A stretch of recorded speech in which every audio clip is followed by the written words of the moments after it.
Finally, Randall boomed, raising his wine glass with a grin too wide to be sober. One son to be proud of, the one who didn't screw up his life. The room erupted with laughter, real laughter, the kind that fills a room and empties your lungs. It wasn't a misunderstanding. It wasn't an awkward slip of the tongue. It was deliberate. They were all laughing at me. I sat there, wine glass in hand, the edges of my mouth straining into a smile that didn't quite reach my eyes. Caleb was still standing, basking in the applause for his engagement announcement, Lila's hand delicately perched on his chest like a trophy on a shelf. Then came the follow-up blow. Vivian, cheeks flushed with wine and vindication, dabbed her mouth with her napkin and said in a mock whisper loud enough for everyone to hear, "Honestly, if we'd had to choose just one embryo, I think we all know which one would have been the better investment." The room roared. Even the kids laughed, my niece giggling and pointing, her face innocent, unaware of the role she'd just been handed in a generational script. Caleb didn't say a word, just watched, that same smug expression he always wore when I lost something he already had. I counted 15 seconds in my head, not to calm myself down, but to see if anyone would say something. Mallory didn't.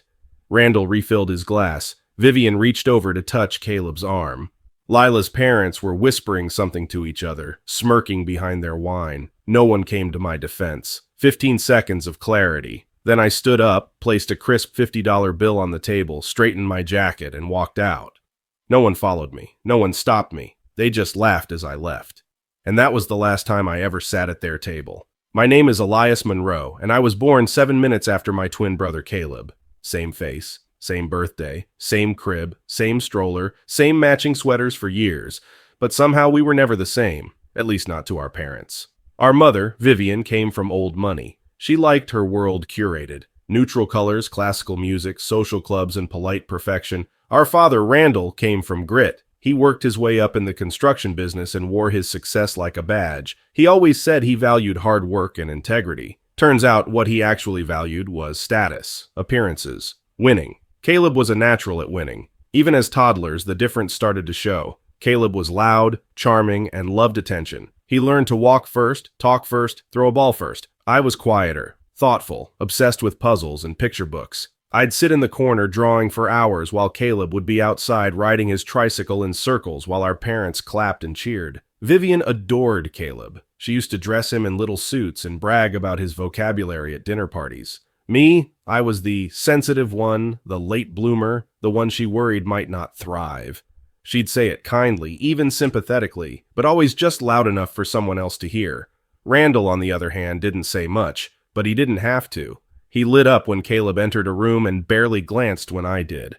This pattern deepened as we grew. In school, Caleb was the star. Football quarterback, honor society, student body president. He was always the best at something. Teachers loved him. Neighbors loved him. Our extended family adored him. He walked into a room and everyone wanted to hear what he had to say. I was the kid who helped with yearbook layout and tutored freshmen in algebra. I had a quiet group of friends, spent weekends gaming or biking by the cliffs, and never got into trouble. I was normal. That's the part that stings the most looking back. I didn't rebel. I didn't fail. I was just not Caleb. Our family dynamic could be summed up in 1,000 little moments. At age 10, I won a local art contest. First place.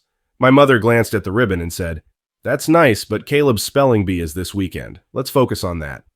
When I got into college with a full ride, Randall said, "That's great, son, but Caleb just got accepted into Cornell." Vivian cried when he left for the East Coast. She threw him a farewell dinner that could have doubled as a wedding. When I moved into my apartment the next year, they sent me a fruit basket. By the time we were in our 20s, the roles were set in stone. Caleb was the prodigy. I was the placeholder. Still, I built a life. I met Jenna in college. Sweet, smart, grounded. We got married at 25 and bought a small fixer-upper together. I built a career in digital marketing, steadily climbing into management. I volunteered at a local shelter on weekends, coached a middle school robotics club, and tried my best to be someone my family might one day take pride in. But the praise never came. My marriage wasn't exciting enough. My career wasn't glamorous enough. Even the little things were dismissed. I once showed my mother a campaign I had designed for a nonprofit that raised over $50K in donations. Her response? "I thought you were going to work for real companies someday." Meanwhile, Caleb brought home girlfriends and accolades, job offers, and Instagrammable vacations. Vivian fawned over every new woman he dated like she was auditioning for daughter-in-law of the year. Randall would beam as Caleb bragged about bonuses and business trips. I would just sit there at the family table, swirling my wine and pretending I didn't hear the silence that always followed when I spoke. My marriage to Jenna was good, for a while. We laughed a lot, built a quiet, functional life. But over time, we drifted, not out of hate, just into different orbits. She wanted something else, maybe someone else. We parted last year, no big fight, just a mutual sadness that lingered like fog. When I told my parents, Vivian sighed and said, "Honestly, Elias, I was surprised it lasted this long. Jenna always seemed a little too earnest." Randall shrugged and said, "Maybe now you'll finally focus." What that meant, I'll never know. But Caleb started dating Lila, a poised, gorgeous woman with a fashion blog and 200K followers, the kind of woman who could make Vivian's eyes sparkle. It took her exactly one dinner to declare, "She's the one. Our family needs a little elegance." Caleb and Lila were everywhere. Weekend trips, wine tastings, birthday brunches. Their selfies ended up framed in the Monroe hallway while my wedding photo remained in a dusty album under the coffee table. That's how it's always been. I existed. Caleb shined. Still, I kept going, hoping maybe one day I'd prove them wrong, not by outshining Caleb, but by simply being enough. Then came the group text from Vivian. "Family dinner at our house next Friday. Everyone must be there. Special announcement." I almost didn't go. But something in me still hoped, after all these years, that maybe things could change. That maybe, just once, I wouldn't be the one in the shadows. I had no idea that night would be the last time I'd ever see my family the same way again. By the time Friday rolled around, I'd already talked myself out of going twice. The idea of sitting through another Monroe family spectacle felt exhausting. But something about Vivian's message nagged at me. Special announcement. She'd even added a second follow-up in the group chat. Uncharacteristically warm with a winky emoji. "We're so proud. You'll want to be here, Elias." Proud? Of me? I knew it was unlikely, but the ember of hope that had flickered inside me since childhood was still there. Stubborn. Maybe she'd seen the non-profit campaign I did last month that got picked up by a national outlet. Maybe Randall was finally going to acknowledge that I hadn't just survived my divorce, but landed on my feet. Maybe someone in the family had noticed me for once. I should have known better. The Monroe home hadn't changed much since we were kids. Same meticulously polished oak floors, the same grand mirror in the foyer, and the same overly floral air freshener that always made me feel like I was walking into a funeral home. Only now there were new framed photos on the wall. Caleb and Lila skiing in Aspen. Caleb and Lila at a charity gala. Caleb and Lila with Randall and Vivian at a vineyard, smiling like royalty. Not a single photo of me. Not one. I was the last to arrive. Traffic, plus I'd spent 15 minutes trying to talk myself out of turning around in the driveway. Inside, everyone was already there. Caleb in his tailored blazer, Lila in some silk outfit that probably cost more than my monthly rent. Our older sister Mallory had come with her husband and their 3 hyper kids. A couple of aunts were sipping wine by the window, and even Uncle Terry, who lives an hour away and hates driving at night, was there. The dining table had been set like it was Christmas Eve. Vivian always overdid things when Caleb was involved. Crystal wine glasses, linen napkins, some kind of roasted duck that smelled amazing and made me feel vaguely underdressed. "Elias!" Vivian exclaimed as I walked in, air-kissing me without making actual contact. "We were beginning to wonder if you'd gotten lost." Caleb smirked, or bailed. Again, I just smiled. Neutral, safe, dinner started fine. Safe topics, weather, Caleb's latest speaking gig, how Lila's Instagram collaboration with a luxury skincare brand had changed her life. Everyone gushed. I took small bites of the duck and tried to fade into the wallpaper, like I usually did. Then, halfway through the second course, Caleb stood up. He clinked his wine glass gently with a knife and waited for silence, which didn't take long. He always knew how to command a room. "Lila and I have some news," he said, grinning. A collective breath held. Vivian's eyes sparkled. Mallory gasped even before the words came. "We're engaged," Caleb announced. The room erupted. Cheers, clapping, wine glasses raised. Lila did that fake modest laugh she does whenever she knows she's won. Vivian covered her mouth like she was going to cry. Randall stood up and pulled Caleb into a bear hug. The nieces squealed. Mallory was already pulling out her phone, probably live blogging the moment to the rest of the family group chat. "And me?" I clapped. I smiled. I meant it in a way. Despite everything, he's still my brother. But the moment after, the exact moment Randall opened his mouth, is burned into my memory like a scar. Still holding his wine glass, still grinning, my father said loudly, "Finally a son who didn't screw up his life." Laughter rippled. My fork froze midair, and then, with perfect timing, Vivian added without missing a beat, "We always said if we'd had to pick just one embryo, we knew which one would be the winner." More laughter, genuine laughter. My 12-year-old niece pointed at me across the table, giggling. Even Lila's parents, who had never met me before, were smirking behind their wine glasses. Caleb didn't say anything, didn't stop it. He just sipped his wine and gave me that same smug half-smile he's worn since we were teenagers. That better-you-than-me look. No one looked uncomfortable. No one tried to defend me, not even Mallory. It was like I was the designated family joke, the comic relief who forgot to laugh along. I counted in my head. 15 seconds. I placed my napkin on the table, reached into my wallet, dropped $50 near my plate, and walked out. No scene, no shouting, just me, my coat, and the strange clarity that comes in the exact moment you stop trying to belong. By the time I got to my car, the texts had already started. Vivian. Elias, don't be so dramatic. It was just a joke. Randall. Come back inside. Don't ruin this. Caleb. Seriously? Bro, it wasn't that deep. Mallory. You're making it about you again. I didn't reply. I didn't cry. I didn't even get angry. I just stared at the screen for a long minute, then blocked every number, except Marianne's. That was the last time I ever sat at their table. The first thing I felt after cutting them off was silence. Not peace, not right away, just silence. A strange, eerie kind. The kind that creeps into your bones after years of background noise, judgment comparisons, subtle jabs disguised as concern. It felt like someone had hit mute on my life, and for the first time, I could actually breathe. That night, I turned off my phone and poured myself a glass of wine. I sat on my balcony staring out at the dark sky, and for once I wasn't rehearsing comebacks to arguments that never changed anything. I wasn't trying to figure out how to impress people who'd already made up their minds about me. I was just still. The next day, I started the cleanup, blocked every family member across all platforms, changed my number, closed the group chat, wiped out years of group photos and passive-aggressive comments from my feeds. My email, gone, made a new one. The only person I stayed in touch with was Marianne, my cousin who had skipped the dinner for a work trip and immediately texted me, "Whatever happened, I'm on your side, always." I moved out of my place a week later. The lease was up anyway. Found a small one-bedroom loft closer to the coast. Nothing flashy, exposed brick, a perpetually squeaky bathroom door, and a faucet that whines when I turn it too fast. But it was mine. Quiet. Untouched by my family's noise. I bought cheap furniture, made a playlist of songs I hadn't let myself listen to in years, and started walking to clear my head every morning before work. I even went back to the gym. Hadn't lifted anything heavier than a guilt trip in 2 years, but it felt good, like peeling off old skin. Therapy helped, too. I'd started sessions after my divorce, but everything used to be about fixing myself to fit in. Now it was different. I wasn't trying to become someone else. I was trying to find the version of me that had been buried beneath everyone else's expectations. My therapist called it post-traumatic growth. I called it finally not giving a damn. About 3 weeks into my no-contact streak, Marianne texted me. "They think you're being dramatic. Give it a few days," they said. "You'll come crawling back." I laughed out loud in the middle of Trader Joe's, but 2 weeks after that, "They're panicking now," she wrote. "Something's up. Caleb's promotion didn't go through. They're scrambling."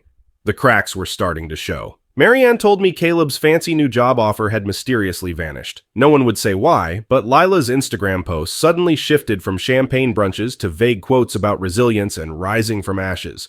The engagement party was postponed. No explanation. My parents? According to Marianne, they were circling the wagons, calling extended relatives, even asking my ex-wife Jenna for my new address. And me? I was thriving. Quietly, privately, but thriving. I reconnected with old college friends, people my family always called underachievers. One of them, Simon, had started his own business designing tabletop game components. He'd always said I had a good eye for design, and when I showed him a few ideas I'd doodled on a napkin, he said, "Why the hell aren't you selling these?" 2 weeks later, I launched a tiny Etsy shop selling custom game pieces, character cards, and printable expansion packs. Nothing fancy, just a side project. But it made $1,000 in the first week. For the first time in years, I didn't feel like a failure. I didn't feel like a backup plan. I didn't feel like the other twin. Then, last week, Marianne called. Her voice was low, urgent. "They're not just desperate anymore. They're falling apart. Your dad's business? Done. Caleb's broke. Your mom is maxed out on credit, and they need help, financial help. And guess who they're looking for?" I let that sit in the air for a moment. Then I said, Let them keep looking. But part of me knew this wasn't the end. This was the beginning of a reckoning. They needed me now. The same people who'd spent decades making me feel like I was less. And I wasn't sure if I wanted to help, disappear completely, or watch it all burn. It started small, a voicemail from an unknown number. "Elias, it's your mother. Please call me. We need to talk." No apology, no warmth, just that clipped, performative concern she always used when she wanted something. I deleted it without listening to the rest. 2 days later, another number, this time Randall. "Son, I don't know what this grudge is about, but you need to let it go. Family comes first." Interesting, coming from a man who once told me I wasn't built for greatness. I blocked that number, too. Then the attempts escalated. Caleb showed up at my gym. I was mid-set, headphones in, when I caught a glimpse of him in the mirror, arms crossed, waiting by the water fountain. I nearly dropped the weights. He looked tired. The tailored polish was gone. He was wearing sweats, hair unkempt, a hint of desperation in his face. "I've been trying to find you," he said, trailing me to the locker room. I didn't respond. I just wanted to talk. I kept walking. "Look," he called after me, "this isn't just about me. Mom and Dad are in deep. The business is dead. They need help." I stopped, turned. They needed help before, when I was sleeping on a couch after the divorce, when my car broke down, when I asked for anything. They told me to be more like you. He sighed, playing the victim like he always had. "Come on, man, don't be petty." That word, petty, like being tired of being humiliated your entire life, was a childish tantrum. I walked past him, leaving him standing there like a kicked dog. That night, Marianne texted me. "They're getting reckless. Your dad messaged Jenna on Facebook." Jenna, my ex-wife, the woman they all but ignored during our marriage and practically blamed me for losing. Now she was fair game, just another avenue to track me down. A few days later, I got a letter in the mail, handwritten, no return address. Inside was a formal invitation, like something you'd get from a lawyer. "You are cordially invited to a family discussion at the Monroe residence this Saturday at 6 p.m. We believe there is a proposition that will benefit all parties involved. Randall and Vivian." I stared at the page for a long time. The audacity was almost impressive. They thought if they wrapped it in formality, it would erase the years of belittling, gaslighting, and emotional starvation. I didn't respond. Instead, I turned off my phone, packed a small overnight bag, and went camping alone that weekend. No signal, just me, a busted tent, and freeze-dried mac and cheese. It was the best sleep I'd had in months. When I got back to civilization and powered on my phone, it exploded with voicemails. One from Vivian, sobbing. One from Randall, angry. A slew of texts from Caleb ranging from "you're being immature" to "we're trying to fix this." But the message that hit the hardest? Marianne. "You need to call me. It's bad. Paul got fired. It's not just mishandling money. It's worse." Paul, sorry Caleb, the golden son, the pride of the family. He wasn't just broke. He was under investigation. Apparently, when my family realized I wasn't going to come save them, Caleb panicked. Tried to cover his financial mess by rerouting internal funds at work. Got caught, fired, possibly facing charges. His engagement? Over. Publicly. Lila had posted a cryptic but cutting message on Instagram. Turns out some men are better at lying than loving. Engagement off. Details soon. She tagged everyone. Caleb's friends, our extended family, even the company he worked for. Vivian was humiliated. Randall, apparently, nearly had a breakdown. And me? I was eating eggs and toast in my kitchen while Marianne relayed all this over the phone, staring at a package of instant coffee I hadn't opened yet. I didn't feel joy. Not really. But I didn't feel guilt either. That's when she said the words. "They're coming to find you." I blinked. "What?" "They've asked around. Caleb has been asking which gym you go to. Your parents have your old landlord's number. They're spiraling, Elias." I didn't respond right away. Not because I was afraid. Because I knew, finally, they were about to see who I'd become. Not the failure. Not the shadow. But the son they underestimated one too many times. The doorbell rang at 6:13 a.m. on a Tuesday. At first, I thought it was a package. I rolled out of bed, half asleep in my Star Wars pajama pants, expecting a sleepy Amazon delivery. But the moment I looked through the peephole, I froze. They were all there. Vivian, in full makeup but with tear streaks ruining her mascara. Randall, gray, hunched, eyes red and puffy like he hadn't slept in days. Caleb, wearing the same hoodie he'd been photographed in 4 days ago at Lila's canceled engagement brunch. Even Mallory, our sister, was there, arms crossed, trying to look composed while her husband stood behind her, looking like a man being dragged to his own trial. I almost closed the door out of reflex, but I didn't. Curiosity won. I stepped outside. didn't invite them in. A move my therapist would later call a critical boundary moment. Randall was the first to speak. We didn't know where else to go. His voice cracked in a way I'd never heard before. Vivian reached for a hug. I stepped back. Her lip quivered. Elias, please. They're bad. We need you. They all looked awful, like the family portrait of a collapse. Foundation gone, facade crumbling. I'd never seen Randall look smaller. I'd never seen Caleb not pretend to be in control.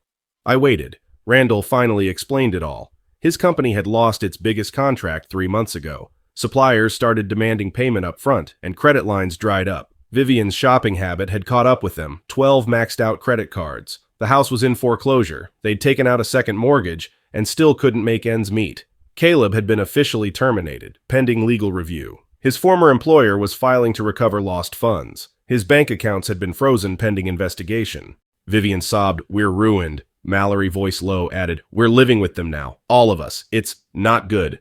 Then came the ask. $100,000. They wanted me, the disappointment, the overlooked son, the extra embryo, to save them. I didn't flinch. I asked, "Why me?" Randall looked confused. "Because you're all we've got left." "No," I said calmly. "You had me. You lost me." Vivian jumped in. "We were joking. That dinner, it wasn't serious. You took it too personally. You told a room full of people, including children and strangers, that I was a mistake, that you should have picked Caleb and left me in the freezer. That's not a joke." Caleb finally spoke. His voice was hoarse. "We'll make it up to you, man. We just need time. Please." I nodded slowly, then asked the question none of them expected. "Why now? Why me? The son you never respected? The one you forgot existed unless you needed something? You want my help, but you can't even say sorry." They fell silent. Then, shockingly, Randall dropped to his knees, literally, on the porch. His voice cracked as he said, "Please, I'm begging you, we need help." Vivian gasped, like her pride had just been shattered in public. Mallory turned away, and Caleb stared at the ground like a child caught stealing. I didn't speak for a while. I let the moment hang. 3 months ago, I would have crumbled. I would have pulled out my checkbook. I would have dug myself into debt to save people who wouldn't cross the street to lift me up. But this wasn't 3 months ago. I took a deep breath. "I'll think about it," I said, "but I'm not making any decisions today. You're going to go home, and I'm going to talk to someone who actually knows how to guide me, someone who's never made me feel like trash."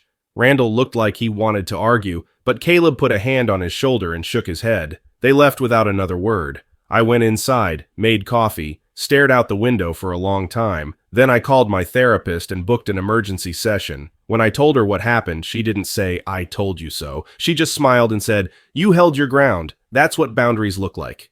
That night, I made a decision. I wasn't going to abandon them completely, but I wasn't going to be their ATM either. If they wanted help, it would be on my terms. 2 days later, I invited Randall over. Just him. Vivian wouldn't have listened. Caleb would have tried to charm his way out of accountability.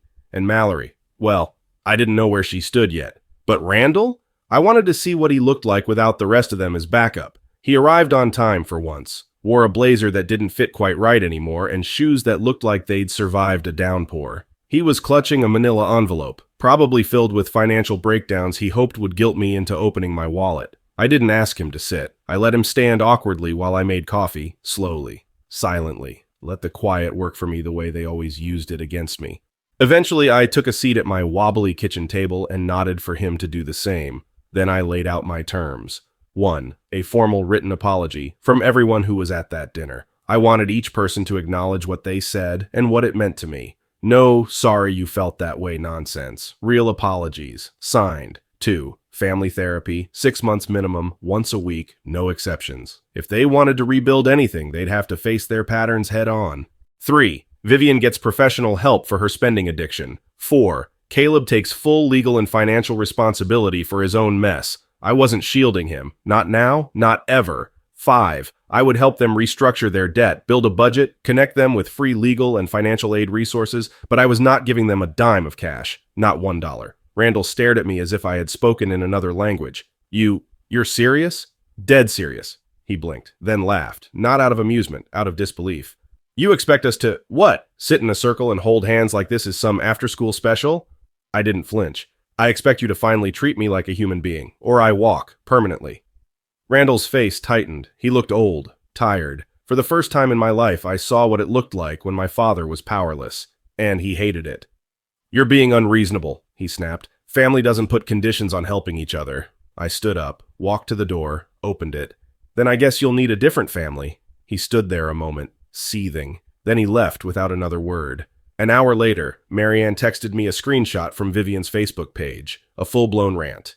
It's heartbreaking when your own child turns their back on you after everything you've done. Entitlement is the poison of this generation. Some people forget where they come from. Classic Vivian. No accountability, all performance.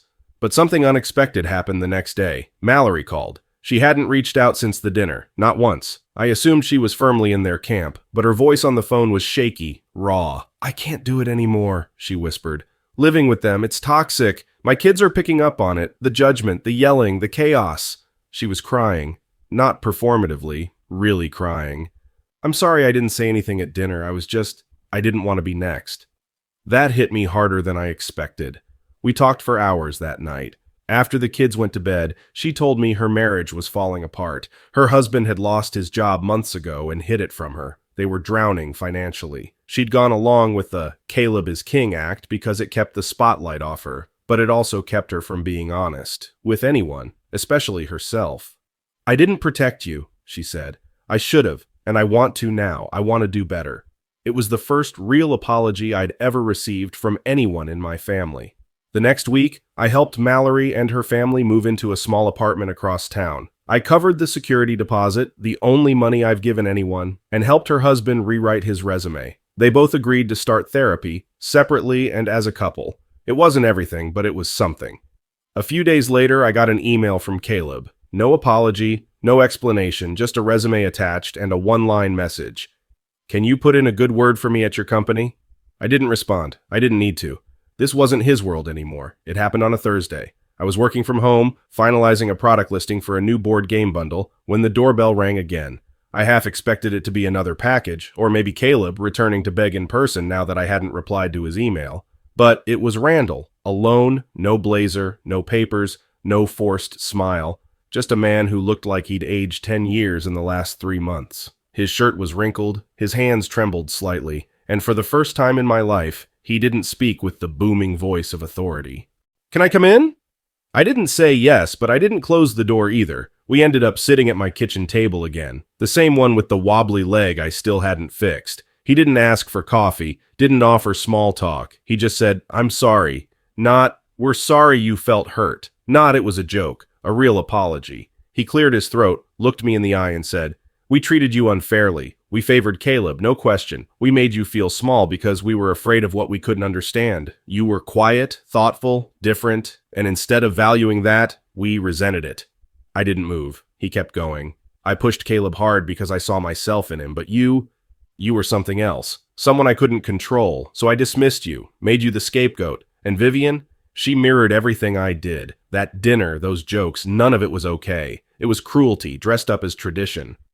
I sat in silence, letting it all settle. Then he asked quietly, "Is your offer still on the table?" I nodded once. "The terms haven't changed." He nodded too. "I accept." Later that day, I sent him an email with a therapist referral, some financial counseling contacts, and a timeline for the written apology. I made it clear, one step out of line, and it's done. No manipulation, no backpedaling. This was the final attempt at healing, on my terms. Vivian didn't respond at first. Marianne said she was too busy to start therapy, but I know that means she's still stewing in her pride, still crafting new versions of the story where she's the victim. That's fine. I'm not holding my breath. Caleb, to no one's surprise, declined to participate. He sent a half-hearted text to Randall saying he wasn't ready to revisit the past. Still deflecting. Still Caleb.